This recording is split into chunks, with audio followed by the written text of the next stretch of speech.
सुनी जी, खाना खा लीजिए। हमने सबके लिए खाना बना दिया है और हर कोई टेबल पर बैठकर खाना खा रहा है। क्या तुम देख नहीं रही हो प्रीति कि मैं ऑफिस का काम कर रहा हूँ? तो तुम मुझे क्यों बार बार बीच में डिस्टर्ब करने आ जाती हो?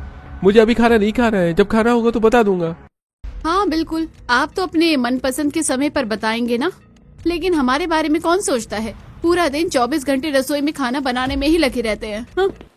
प्रीति गुस्से में मुंह फुलाकर नीचे आती है, जहाँ पर सीमा पूछती है, तुमने जिस तरीके से गुब्बारे की तरह इतना बड़ा मुंह फुलाया है, समझ आ रहा है कि फिर से रोहन ने खाना खाने से मना कर दिया है। बिल्कुल सही समझा दीदी आपने। इन लोगों का तो हमेशा का यही ड्रामा रहेगा। छोड़िए, हम तो अपना बाजार चलते हैं, सामान लेकर आना है। सबको खाना खिलाने के बाद प्रीति और सीमा बाजार जाती है, जहाँ पर ढेर सारे कपड़ों की शॉपिंग करने के बाद दोनों घर जा रही थी। तब रास्ते में जल्दी घर चलते हैं दीदी। घर जाकर भी अभी हमें बहुत सारा काम करना है। हाँ, काम तो करना है, पर देखो तो जरा, वहाँ पर सर्दियों के कपड़े की सेल लगी है। क्या चलकर देखे? अरे दीदी, आप भी ना क्या कमाल करती हो। हर जगह सेल में चीजें अच्छी नहीं होती है। फिलहाल घर चलते हैं, पहले ही बहुत देर हो गई है। इतनी सारी शॉपिंग कर तो ली है, अब हमें सर्दी में अपने घर की ठंडी रसोई भी तो करनी है। बिल्कुल सही कहा। ठंडी रसोई का तो पूछो ही मत, बस इतना खतरनाक काम है। ठंडी रसोई में काम जैसे सर्दी में ऐसी कुल्फी जम जाती है, पूछो मत। दोनों बाजार से शॉपिंग करके घर जा रही थी। उन्होंने कुछ सर्दी के कपड़े खरीदे थे। घर आने के बाद, और बताओ आज क्या लेकर आई हो तुम? कुछ नहीं मम्मी जी, सर्दी शुरू हो गई है तो हमने सोचा कि क्यों ना सर्दियों के थोड़े से कपड़े खरीद लेते हैं। मैं खुद स्वेटर लेकर आई हूँ, आपके लिए भी है, देखो। शांति प्रीति और सीमा के बाजार से लाए हुए कपड़े देखने लगती है। ये तो बहुत अच्छा है और काफी गर्म भी है। तुम मेरे लिए मफलर भी लेकर आई हो, चलो अच्छी बात है। अब तुम दोनों भी काम शुरू कर दो, दोपहर का खाना बना दो, मुझे तो बहुत भूख लगी है। ठीक है मम्मी जी। बाजार से आते ही दोनों बहू रसोई में जाती हैं और वहां जाने के बाद प्रीति सब्जी निकाल कर उसे ठंडे पानी से धोना शुरू करती है। कितना ठंडा लग रहा है, बहुत ठंड लग रही है। इतनी ठंड में पानी में आलू गोभी धोना बिल्कुल भी आसान नहीं है, और अभी तो ठंड बढ़नी बाकी है दीदी। हाँ, तूने बिल्कुल सही कहा छुटकी। अभी तो रुको, ये तो सिर्फ ट्रेलर है, पिक्चर तो अभी बाकी है। अभी तो हमें कड़ी ठंड का भी सामना करना है। उसके बाद दोनों सब्जी काटती हैं। सारे मिर्च मसाले सब कुछ काटने के बाद सीमा आटा गूंथ कर तैयार करती है। अब दोनों चूल्हे पर खाना पका रही थी। प्रीति गर्मा गर्म रोटियां सेक रही थी, तो वहीं दूसरे चूल्हे पर सीमा सब्जी बना रही थी। जब दोनों खाना बना रही थी तभी रसोई के अंदर एक तेज हवा का झोंका आता है, जो उनकी रूह तक को कपा जाता है। उस तेज हवा के झोंके की वजह से दोनों सिहर उठती हैं। एक तो हमारी रसोई में इतनी बड़ी सी 2 खिड़की है, ऊपर से दोनों में सिर्फ जाली लगी हुई है। अरे यहाँ से इतनी तेज हवा आती है कि पूरा बदन कांप उठता है। कितनी बार कहा है इन लोगों को कि हमारे लिए यहाँ पर खिड़की लगवा दे, लेकिन नहीं, इन लोगों को तो अपने अपने अलग अलग जवाब देने होते हैं। दोनों खाना बनाकर ले जाती हैं और सभी को खाना परोसती हैं। तब सभी खाना खा रहे थे, तब प्रीति इस बारे में बात करती है। मम्मी जी, रसोई में बहुत ठंडी हवा आती है और इस तरह रसोई में काम करना काफी मुश्किल हो जाता है, खासकर ऐसी सर्दी में। और अभी तो सर्दी और भी ज्यादा बढ़ेगी, इसलिए आप प्लीज हमारे लिए रसोई में कुछ इंतजाम करके खिड़की या कुछ भी लगवा दीजिए, जिससे ठंडी तेज हवा रसोई के अंदर ना आ सके। हे भगवान, तुम दोनों फिर से वही बात को लेकर बैठ गई हो। अरे कितनी बार कहा है कि बार बार इस बात को लेकर मत गाया करो। हमने वहाँ पर इसलिए जाली लगवाई है ताकि गर्मियों में हवा पास होती रहेगी। गर्मियों में फिर तुम रोती रहोगी, तब कहोगी मम्मी बहुत गर्मी लग रही है, खिड़की हटवा दो। तो क्या इस तरह से हम बार बार पैसे बर्बाद करते रहेंगे? तो मम्मी जी, ओपन क्लोज यानी खुलने और बंद होने वाली खिड़की लगवाओ ना। सर्दी में उसे बंद कर सकते हैं और गर्मियों में उसे हम खोल सकते हैं। नहीं नहीं, ये सब फालतू का खर्चा है, इतना कुछ करने की जरूरत नहीं है। हाँ बिल्कुल सही कहा। क्या तुम लोग भी 2-3 महीने की सर्दी के लिए इतना भारी खर्चा बता देती हो? हाँ, इन लोगों को तो एक जरा भी सुई लग जाए तो आसमान से पर उठा लेते हैं और कुछ भी करने को तैयार हो जाते हैं, लेकिन हमारे लिए इन्हें सब कुछ फालतू का खर्चा लगता है। जब सर्दियों में खुद ठंडी रसोई करेंगे ना, तब पता चलेगा कि कैसे लगता है और कैसे नहीं। सभी के खाना खाने के बाद दोनों को ठंडे पानी से बर्तन धोने पड़ते हैं। मुझे लग रहा है सर्दियों में सारा काम ठंडा पानी से करके मैं तो पागल हो जाऊंगी। मेरा भी कभी कभी आराम करने का बड़ा मन करता है। शादी के बाद तो जिंदगी बिल्कुल बदल गई है। मेरे मायके में तो गीजर लगा हुआ है, काश यहाँ पर भी गीजर होता तो मजा आ जाता। तुम्हें लगता है कि ये लोग कंजूस और मक्खी चूस होकर हमारे लिए गीजर लगवाएंगे, खासकर रसोई में बर्तन धोने के लिए? बहुत बड़ा मजाक है प्रीति ये। इस तरह दिन गुजर रहे थे, लेकिन अभी तो उन दोनों के लिए एक और सरप्राइज बाकी था। एक दिन सुबह प्रीति और सीमा जल्दी उठकर सबके लिए नाश्ता बनाती हैं और जब सभी खाना खाने बैठते हैं तब खाना तो बिल्कुल भी गर्म नहीं है, सर्दी में इतनी जल्दी खाना ठंडा हो जाता है। लो जी, हो गए फिर से इनके नखरे शुरू। प्रीति तुम मेरे लिए खाना दोबारा गर्म कर दो। अरे अभी तो जस्ट रसोई से खाना गर्म करके लाई हूँ, मैं अब बार बार मैं खाना ही गर्म करती रहूंगी। एक तो कभी भी आपको बाकी सबके साथ खाना नहीं खाना होता है, आपका तो सबसे ही अलग समय है खाना खाने का। मैं तो सच में आपसे परेशान हो गई हूँ। अरे मैंने तुमसे एक बार खाना गर्म करने को क्या कह दिया, तुम तो राशन पानी लेकर मेरे ऊपर ही चढ़ गई। अरे तुम्हें एक काम करने में भी बस काम चोरी करनी होती है। हाँ, आपको तो काम चोरी लगेगी ही, खुद बढ़ती सर्दी की वजह से वर्क फ्रॉम होम जो लेकर बैठ गए हो। लेकिन हम लेडीज का क्या होता है, हमें कभी छुट्टी नहीं मिलती, ना ही हमें सर्दी में कभी गर्मा गर्म खाना मिलता है। अरे गर्मा गर्म तो दूर की बात है, यहाँ पर सर्दी में चैन से 2 पल सांस लेने के लिए भी नहीं हो सकते हैं। जब सर्दी में ठंडी रसोई करोगे ना तब पता चलेगा। जब देखो घूम फिर कर फिर से रसोई पर आ जाती हो। अरे सबके पास काम होते हैं, अब काम तो करना ही होगा ना। मैं काम करने से कब मना कर रही हूँ, मैं बस इतना कह रही हूँ कि हमारे काम को आसान नहीं कर सकते, तो कम से कम मुश्किल तो मत बढ़ाओ। इस तरह प्रीति और रोहन की चटपटी बहस हो जाती है। अगले दिन शाम को जब शांति हॉल में बैठकर टीवी देख रही थी तब सीमा उसके पास आती है और कहती है, मम्मी जी आज आप सिलेंडर मंगवा देना, सिलेंडर खत्म हो गया है। क्या कहा? अभी 15 दिन में तुमने फिर से सिलेंडर खत्म कर दिया। अरे गैस का क्या करती हो तुम, उस पर खाना ही बनाती हो या ओक लगाकर पी जाती हो? हमें कोई जरूरत नहीं है मम्मी उसकी गैस निकालकर डायरेक्ट पीने की, हमें मरना नहीं है। ऑब्वियस सी बात है, हम उस पर खाना ही बनाते हैं। अब सर्दी है, बार बार खाना गर्म करना पड़ता है, खाना पकाने में भी समय लगता है, इसलिए सिलेंडर तो चाहिए होता है ना। पता नहीं तुम्हें कौन सी दुनिया से न्यारा अलग काम करती हो। अरे हम भी तो काम करते थे, लेकिन आजकल की बहुओं के हाथ में तो बिल्कुल भी बरकत नहीं है, कुछ समझ नहीं आता इन्हें। अभी मंगवा रही हूँ, लेकिन जरा ध्यान से काम करा करो। शांति की बात सुनकर सीमा को गुस्सा आ जाता है और वो पैर पटकते हुए वहां से चली जाती है। तब प्रीति पूछती है, क्या हुआ दीदी? बस वही, हम पूरा दिन सर्दी में काम करें और ये लोग हर बात पर हमें ताने दे। बस जिंदगी में बस अब यही रह गया है। इस तरह दिन गुजरते हैं और सर्दी में दोनों का काम बढ़ता है। फिर एक दिन शांति बाजार से कुछ लेकर आ रही थी। हाँ भैया, यहाँ ठीक है, इस आंगन में रख दो। जी ठीक है आंटी जी, हम रख देते हैं। 2 आदमी मिलकर छोटे से टेम्पो से सामान उतार कर आंगन में रख रहे थे। तभी वहाँ अंदर से प्रीति और सीमा आती है। क्या बात है मम्मी जी, आप ऐसा क्या सामान लेकर आई हो जो आंगन में रखवा रही हो? बिल्कुल सही कहा, ऐसा क्या कर रही हो आप अपने लिए? अरे बेटा, मैं अपने लिए नहीं तुम्हारे लिए कर रही हूँ, इससे तुम्हारा ही फायदा है। अच्छा ऐसा क्या है मम्मी जी, जरा हमें भी दिखाइए, हमारे फायदे की आप कौन सी चीज लेकर आई हैं? ऐसी बात सुनकर पहले तो प्रीति और सीमा दोनों खुश हो जाती हैं, लेकिन जब सरप्राइज देखती हैं तो दोनों के होश उड़ जाते हैं। वो दोनों देखती हैं कि शांति ने आंगन में चूल्हा लगवा दिया है, जिसे देखकर दोनों की खुशी 1 मिनट में छूमंतर होकर दुख में बदल जाती है। दोनों को समझ तो आ गया था, फिर भी दोनों अपनी तसल्ली के लिए एक बार शांति से पूछती हैं, मम्मी जी आखिर आपने आंगन में चूल्हा क्यों लगवाया? हाँ मम्मी जी बता दीजिए, क्या हम जैसा सोच रहे हैं वैसा ही है? प्लीज कह दीजिए कि वैसा नहीं है। अरे मुझे क्या पता भला तुम दोनों क्या सोच रही हो। मैं तो चूल्हा सिर्फ इसलिए मंगवाया है कि जो इसका काम होता है वही तुम्हें करना है या नहीं। आज के बाद तुम्हें चूल्हे पर खाना बनाना है। अब देखो, तुम तो जानती हो कि सर्दियों में कितने अलग अलग तरह के खाने बनते हैं, जैसे बाजरे की रोटी, मक्के की रोटी, लेकिन गैस पर उनका स्वाद अच्छा नहीं लगता, इसलिए चूल्हा लगवा दिया है। इस पर तो उसका स्वाद बहुत अच्छा हो जाएगा। इनका तो स्वाद अच्छा हो जाएगा, लेकिन हमारी तो लंका लग जाएगी। पहले तो प्रीति और सीमा को रसोई के अंदर काम करना पड़ता था, लेकिन अब उन्हें बाहर आंगन में खाना बनाना पड़ता है। दोनों चूल्हे पर खाना बना रही थी। इन लोगों ने तो कसम से दीदी हद ही कर दी है। रसोई में तो खिड़की तक नहीं ठीक करवाई गई, लेकिन पैसे लगाकर चूल्हा मंगवा लिया। अब क्या है, इसमें लकड़ी लाने में और चूल्हा खरीदने में पैसे नहीं लगे, लेकिन इन्हें सिर्फ अपने बारे में सोचना होता है, हमारे बारे में इनको पड़ी ही नहीं है। बहुत मतलबी है। बिल्कुल सही कहा तूने, सच में ये लोग बहुत मतलबी है। इन्हें अपना बढ़िया स्वाद चाहिए। अब देखो, हमसे बाजरे की रोटी बनवा रहे हैं, इसलिए स्पेशल चूल्हा ला कर दे दिया है। पहले हमारी ठंडी रसोई थी, अब बाहर आंगन में आने के बाद एकदम बर्फीली रसोई हो गई है।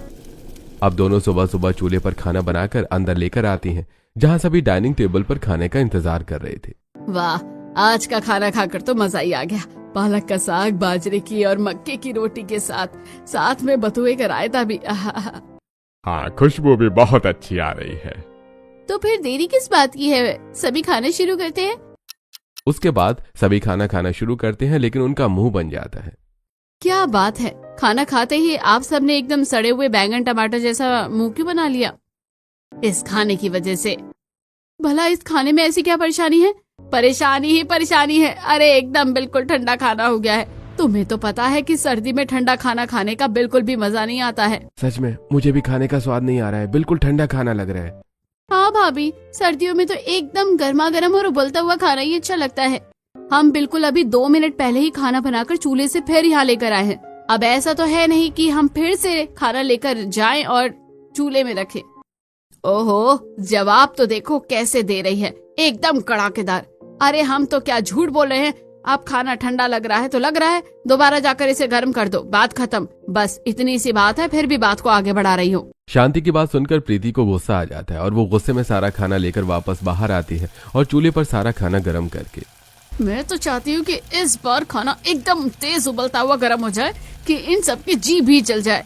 तब पता चलेगा कि इन्हें एकदम गर्मा गर्म खाना कैसे खाया जाता है। सच में एकदम परेशान किया हुआ है, बार बार खाना गर्म करवाते हैं। हमारी यहाँ ठंड में मेरी कुल्फी जम जाती है काम कर करके। अब प्रीति सारा खाना गर्म करके अंदर लेकर जाती है और सबको देती है। सब दोबारा खाना खाना शुरू कर देते हैं। अब ठीक है? हाँ ठीक ही है, काम चला लेंगे। सभी खाना खाकर चले जाते हैं, लेकिन उसके बाद प्रीति और सीमा खुद ठंडा खाना खाती है। सच में इन लोगों के इतने नखरे हैं, बस पूछो ही मत। इन लोगों को सब बैठे बिठाए मिल जाता है ना, इसलिए इन्हें इतनी बातें मारनी आती है।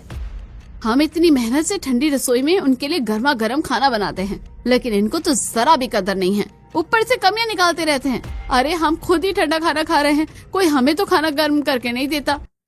वही ना, इन लोगों को अभी हमारी बात समझ नहीं आ रही है। मुझे तो लगता है इन लोगों को एक सबक जरूर मिलना चाहिए।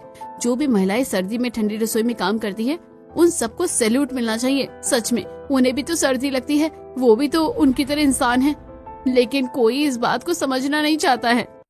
दोनों अपने ससुराल वालों की बातों से बहुत ज्यादा हताश और निराश हो जाते हैं और चुपचाप खाना खाने के बाद दोनों रसोई में ठंडे पानी से बर्तन धो रही थी। देखा दीदी, सब तो खाना खाकर चले जाते हैं, लेकिन उसके बाद तो हमें ही काम करना पड़ता है ठंड में। हाँ, इतना ठंडा पानी है पूछो मत, कोई पानी तक गर्म करके नहीं देता, हमें ही करना होता है। छोड़ो, हमें परमिशन ही नहीं मिलेगी कि हम गर्म पानी से काम कर ले, ताकि हमें थोड़ी राहत मिल सके। दोनों काम खत्म करके रात को अपने अपने कमरे में सोने जाती हैं। जब प्रीति सोने के लिए बिस्तर पर बैठती है तो अपने रूखे हाथों को बड़े ध्यान से देख रही होती है। वहीं सामने सोफे पर बैठकर उसका पति रोहन लैपटॉप में ऑफिस का काम कर रहा था। तब वो उससे कहती है, अच्छा सुनो, मुझे वहाँ से जरा क्रीम दे दो। अरे क्रीम लगाकर कहाँ जाओगी, अब तो रात हो गई है। माय डियर मिस्टर हस्बैंड, मैं जहन्नुम में जाऊंगी। क्या बकवास कर रही हो तुम? तो पहले बकवास सवाल किसने पूछा था? अरे क्रीम लगानी है हाथों पर, हाथ एकदम खराब हो रहे हैं ठंडे पानी में काम कर करके। अरे तुम बिन हमेशा चढ़ी ही रहती हो, तुमसे तो बात करना ही बेकार है। ऐसा बोलते हुए रोहन वहीं पास की मेज पर रखी हुई क्रीम को लेकर प्रीति को दे देता है और प्रीति अपने हाथों पर अच्छे से क्रीम लगाती है और उसके बाद सो जाती है। लेकिन हर रोज उनका यही रूटीन चल रहा था। दोनों छत पर कपड़े सुखा रही थी, तब सामने वाली पड़ोसन नेहा भी अपनी छत पर काम कर रही थी। और बताओ, तुम दोनों के सर्दियों के दिन कैसे चल रहे हैं? बस नेहा, तुम तो अच्छे से जानती हो, एक बहू के सर्दी के दिन कैसे चल सकते हैं। उन्हें तो सर्दियों में ठंडी रसोई करनी पड़ती है, चैन से बैठकर 2 मिनट सांस तक नहीं ले सकते हम। सारा काम ठंडा पानी में और खुली हवा में करना पड़ता है। हाँ, खुली हवा से याद आया कि तुम्हारी सास ने तो आंगन में चूल्हा लगवा दिया है तुम्हारे लिए। सच में तुम्हारी सास तो बड़ी बेकार है। पता है, ये सब देखकर मेरी सास भी जिद कर रही थी आंगन में चूल्हा लगवाने की। मैंने तो बोल दिया, अगर चूल्हा लगेगा तो उसी दिन तोड़कर फेंक दूंगी। अगर लगवाना है तो खुद बनाकर खुद खाओ और मुझे भी खिलाओ। अगर चूल्हा लगा तो गैस की रोटी से भी हाथ धो बैठोगे। नेहा की बात सुनकर सीमा प्रीति दोनों हैरान होकर बोलती हैं, कमाल करती हो नेहा तुम, क्या खतरनाक जवाब दिया है तुमने अपनी सास को। इतना सुनने के बाद भी तुम्हारी सास ने आगे कुछ नहीं कहा होगा? बिल्कुल भी नहीं, क्योंकि उन्हें पता है कि जो मैं कह रही हूँ मैं ऐसा कर सकती हूँ, इसलिए उन्होंने इतना बड़ा रिस्क लिया ही नहीं। तुम्हारा सही है नेहा, तुम अपनी सास को कुछ भी बोल सकती हो और तुम्हारी सास तुम्हारी बात सुन भी लेती है। कम से कम जबरदस्ती वो अपनी बात तुम पर थोपती तो नहीं। तुम तो सच में डेयरिंग हो। सिर्फ मैं नहीं, हर कोई डेयरिंग होता है। देखो, तुम चाहो तो तुम भी ऐसा कर सकती हो। हम नहीं कर सकते नेहा, तुम तो जानती हो कि हमारी सास कितनी ज्यादा खड़ूस है। हमें मजबूरी में सारे काम करने पड़ते हैं। चूल्हा लगा दिया है, इतनी ठंड लगती है, बिल्कुल मन नहीं करता है वहाँ काम करने का। वैसे तुम बात तो बिल्कुल सही कह रही हो, हमें भी एक बार अपने बारे में सोचना चाहिए और उनसे इस बारे में बात करनी चाहिए। बिल्कुल, तुम्हें ऐसा जरूर करना चाहिए। सीमा और प्रीति नेहा की इस बात को थोड़ा सीरियसली लेती हैं। उसके बाद वो शांति के पास जाकर इस बारे में बात करती हैं। मम्मी जी, हम दोनों को आपसे कुछ बात करनी है। हाँ तो बोलो, क्या बात करनी है? बात इतनी सी है मम्मी जी कि हम भी इंसान हैं और हमें भी सर्दी लगती है। ओह अच्छा, तो ऐसी बात है। मुझे तो इस बारे में पता ही नहीं था। मुझे लगा तुम कोई अलग किस्म की एलियन हो जिसे सर्दी नहीं लगती है। मम्मी जी, हम इस समय बिल्कुल भी मजाक के मूड में नहीं है। हाँ बिल्कुल सही कहा, हम एक सीरियस प्रॉब्लम के बारे में बात करना चाहते हैं। बात ऐसी है मम्मी जी कि हमें सर्दी में बहुत ज्यादा परेशानी होती है, ठंडा पानी में काम करने में या फिर कहें तो ठंडी रसोई में काम करने में हमें थोड़ी परेशानी होती है। आप सभी ने अपने स्वाद के लिए आंगन में चूल्हा लगवा दिया, लेकिन हमारा क्या? तुम्हारा क्या से मतलब क्या है? मतलब ये है कि मम्मी जी, एक तो हमें पहले ही रसोई में खुली खिड़की में काम करने में ज्यादा प्रॉब्लम होती थी, ऊपर से अब आपने हमें खुले में रसोई का काम करने को बोल दिया और इस ठंडी रसोई में हमसे काम करना बहुत मुश्किल हो रहा है। एक तो इतने ठंडे पानी से घर का सारा काम करो, ऊपर से घर के सारे बर्तन भी ठंडे पानी में ही धोने पड़ते हैं। तो हम चाहते हैं कि आप हमारे लिए भी थोड़ी सी फैसिलिटी करें। क्या फैसिलिटी करनी है? एक तो हमारे लिए रसोई में एक छोटा वाला गीजर लगवा दीजिए और हम बाहर चूल्हे पर खाना नहीं बनाएंगे और साथ में रसोई की खिड़की को बंद करवा दीजिए। हाँ बिल्कुल, फिलहाल तो हमारी यही छोटी सी डिमांड है। तुम इन्हें छोटी मोटी डिमांड बता रही हो? अरे तुमने तो सब कुछ अपनी मर्जी का बता दिया, फिर हमारी मर्जी का क्या चल रहा है? यहाँ बाहर आंगन में काम नहीं करना है, ठंडे पानी में काम नहीं करना है, गीजर लगवाना है, खिड़की लगवानी है, खर्चा भी बता दिया। ऐसा भी कुछ नहीं होगा। क्यों नहीं होगा मम्मी जी? सब कुछ आपकी मर्जी से क्यों चलेगा भला? हमें भी तो इस सर्दी के मौसम में जरा राहत चाहिए और सर्दी में ठंडी रसोई में भी थोड़ा सा राहत मिल जाएगी तो क्या घट जाएगा?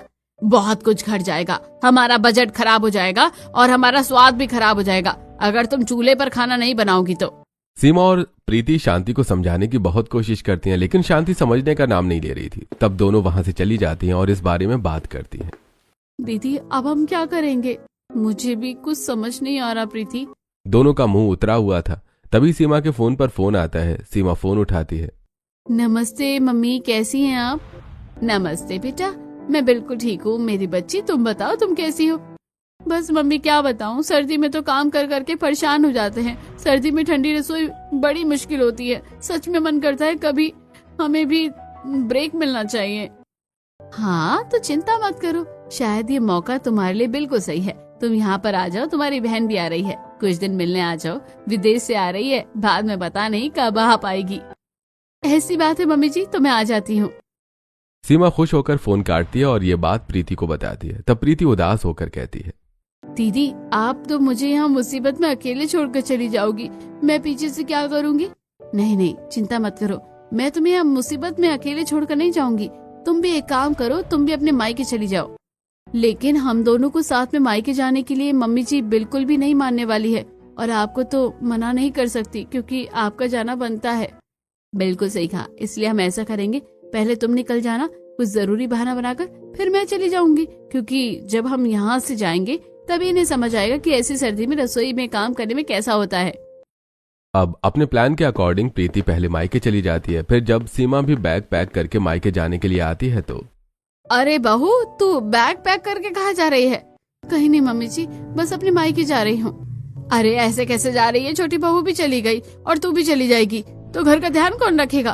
तू अभी नहीं जा सकती, छोटी बहू के आने के बाद चली जाइयो। नहीं मम्मी जी, आप मुझे ऐसे नहीं रोक सकती क्योंकि विदेश से मेरी बहन आ रही है और मेरा जाना जरूरी है। उसके बाद पता नहीं कब आएगी।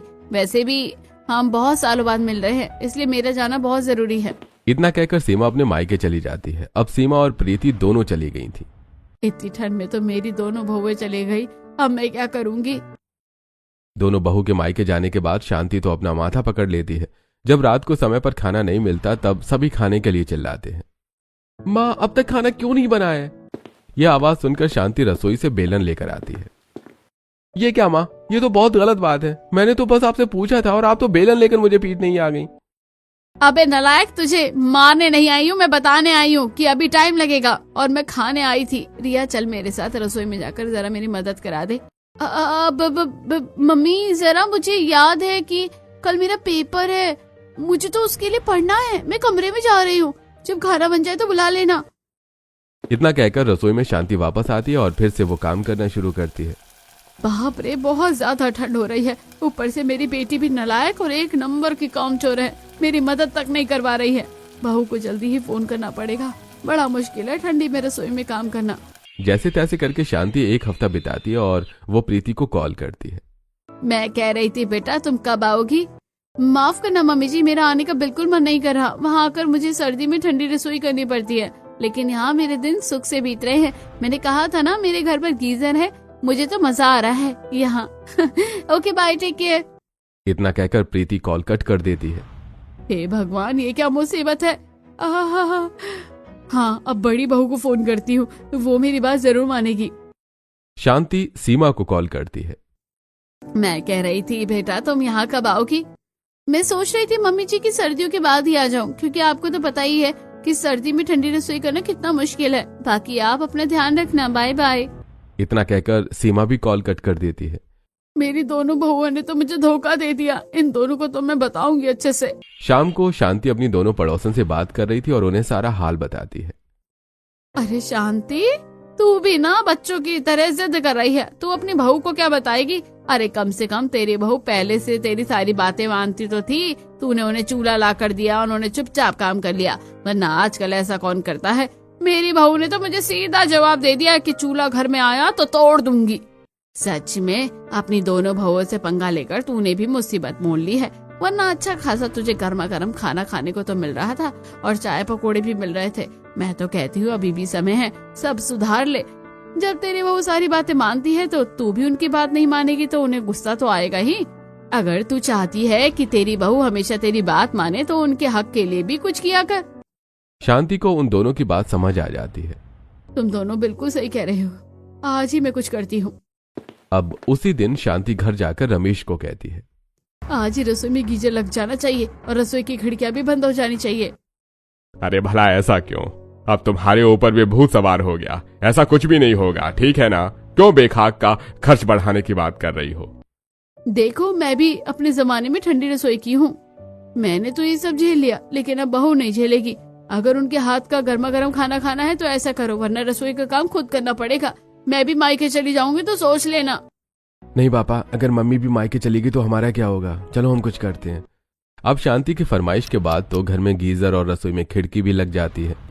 यहाँ तक कि बाहर आंगन में रखा चूल्हा भी हटा दिया जाता है और फिर शांति ये बात बताकर प्रीति और सीमा को वापस बुला लेती है। जब दोनों घर वापस आती हैं तो बदला हुआ रूप देखकर दोनों हैरान हो जाती हैं। हमारे लिए रसोई में मोटे पर्दे भी लगवा दिए और साथ में हीटर भी लगवा दिया ताकि हमें सर्दी न लगे। खिड़की बंद हो गई है, ठंडी हवा नहीं आएगी और बर्तन धोने के लिए गीजर भी लग गया है।